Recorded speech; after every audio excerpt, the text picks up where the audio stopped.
नमस्कार श्रोते हो, रेडिओ जयंतच्या आनंदी कट्ट्यावर मी अनुराधा आपण सर्वांचं मनपूर्वक स्वागत करते.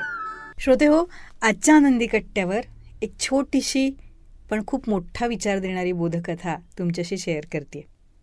एकदा एका शिष्यानं गुरूंकडे तक्रार केली, कशातच माझं चित्त लागत नाही, मला काहीच करायला छान वाटत नाही, काय करू मी. त्यावर रोज रोज त्याच्या या कंटाळवाण्या शब्दाने कंटाळून गेलेले गुरुजी त्याला एक प्रयोग करायला सांगतात.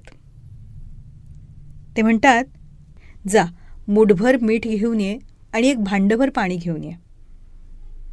मग तो शिष्य जातो, भांडभर पाणी आणतो आणि मुठभर मीठ आणतो गुरूंनी सांगितल्याप्रमाणे. मग गुरु त्याला सांगतात की आता ह्या भांड्यामध्ये तुझ्या या मुठीतलं मीठ घाल आणि ते छान ढवळ. शिष्यानं गुरुजींची आज्ञा पाळली, भांड्यामध्ये मीठ टाकलं आणि ते छान ढवळलं. आता गुरुजींनी सांगितलं, हां ढवळलं गेलं मीठ, मग आता हे पाणी पिऊन बघ बरं कसं लागतंय.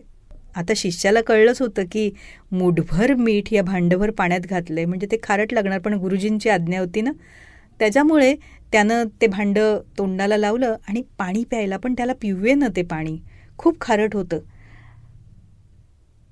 तोंडातनं त्यानं गुळणी बाहेर टाकलीच. गुरुजी म्हणाले, काय झालं, कसं होतं पाणी चवीला. शिष्य म्हणाला, गुरुजी भांडभर पाण्यामध्ये मुठभर मीठ टाकल्यानंतर पाणी अतिशय खारट झालं की ते तोंडात सुद्धा धरवेना. ते म्हणाले, बघ आता पुन्हा मुठभर मीठ घेऊन ये आणि चल आपल्या आश्रमाच्या बाजूला जो झरा आहे ना त्यामध्ये ते मीठ घाल. शिष्य पुन्हा मीठ आणायला गेला आणि गुरु आणि शिष्याची जोडी ही त्या झऱ्यापाशी गेली आणि गुरुजींनी सांगितलं, हां आता या झऱ्यामध्ये या पाण्यामध्ये ते मुठभर मीठ घाल. शिष्यानं गुरुजींची आज्ञा पाळली आणि त्याप्रमाणे केलं. आणि मग गुरुजी म्हणाले, बघ बरं आता उंजळीने हे पाणी पिऊन बघ कशी चव लागतीये. शिष्यानं उंजळीत पाणी घेतलं त्या झऱ्याचं, पण पाण्याच्या चवीमध्ये काही बदल झालेला नव्हता. ते पाणी जसं आधी गोड लागत होतं तसंच गोड लागत होतं. शिष्य गुरुजींना म्हणाला, गुरुजी पाणी गोड आणि चवदार आहे, मधुर आहे. मग गुरुजी म्हणाले, या प्रयोगाचं तात्पर्य तुला कळलंय का. या प्रयोगाचं तात्पर्य असं की तुम्ही त्याच गोष्टीमध्ये जर आपले नकारात्मक विचार भरत असाल तर नक्कीच त्यात नकारात्मक विचारांची व्याप्तीही वाढत जाते आणि मग आपल्याला कंटाळा येतो, आपल्याला काहीच करावंसं वाटत नाही, काही सुचत नाही.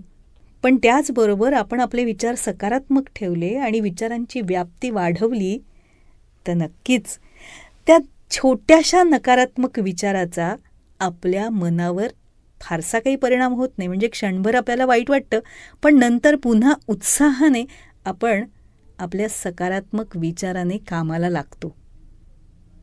श्रोते हो, या गोष्टीचं तात्पर्य एवढंच की जर एखादी अप्रिय घटना घडली असेल, एखादी वाईट घटना घडली असेल किंवा एखादा दुःखद प्रसंग आपल्यावर आला असेल तर केवळ त्याच प्रसंगाचा, त्याच घटनेचा विचार न करता सकारात्मक विचार करून आपल्या आजूबाजूला काय आहे त्यामध्ये जर आपण आपला आनंद शोधला तर नक्कीच आपण नेहमीच उत्साही आणि आनंदी राहू.